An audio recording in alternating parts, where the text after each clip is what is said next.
Sustainability has just been a part of who we are from the very get-go. And I don't want to say that makes it easy, but it makes us be able to kind of really ingrain it into our culture as we've grown.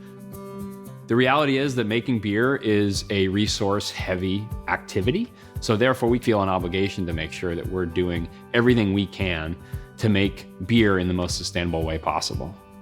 We rely on the land that we're on and the water that we use. Being a brewery, I think it puts even more pressure on us to do the right thing for the environment and make sure we're good stewards of that land.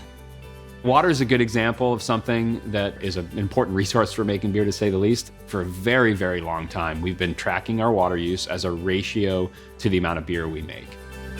A whole bunch of very small changes over the last 20 years have gotten our level to be nearly half of what the industry average is for amount of water used to produce a gallon of beer. For a long time, we've been really focused on local sourcing of ingredients. The majority of our ingredients as a brewery, of course, are raw materials for making beer. Stuff like grain, hops, fruit, etc.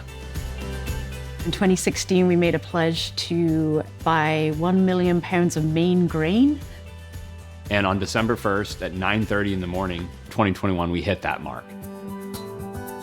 Our Million Pounds of Grain initiative has been a really fun, intriguing journey, and it's created this micro economy in Maine. And with it has just come these amazing relationships. We have a series of teams here at the brewery that do a variety of different things, and one of the ones that's really sustainability focused is what we call the Green Team. It's a group of employees made up from all different departments here at the company. And their focus is on what are things that we can do as a company to be more sustainable. Side streaming is something we're really focused on here, because whether it's water going down the drain or materials that could be recycled, if you're not thoughtful about it, it can just go to the drain or go to the landfill. All of our grain that we use for the brewing process goes to a farmer, and that gets fed out to cattle. So it's super high valuable feed. We also do the same thing with spent yeast and what we call trube, which is a collection of kind of protein and hops from the brewing process. That also gets used as feed or as land applied as fertilizer. It's now one thing that gets us to this 99+% rate of side streaming or recycling material. It's a whole bunch of little practices that we've put in place over the years to get us there.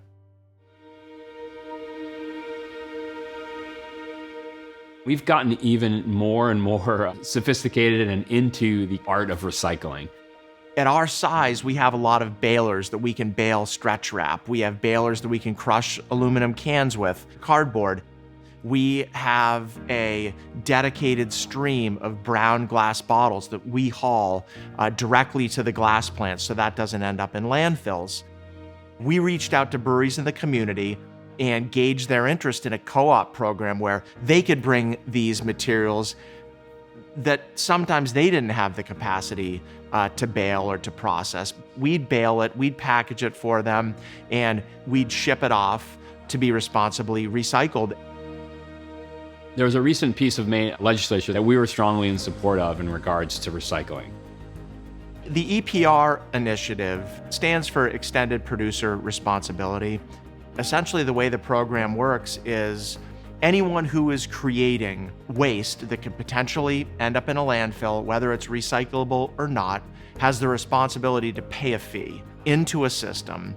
And then these communities that don't have the resources to develop a recycling program, but have the desire to develop a recycling program, can draw on resources from this system that the suppliers, the producers, have paid into. At the end of the day, if any packaging that says Allagash Brewing on it ends up in a landfill because a community that wants to recycle but doesn't have the resources to, we're part of the problem.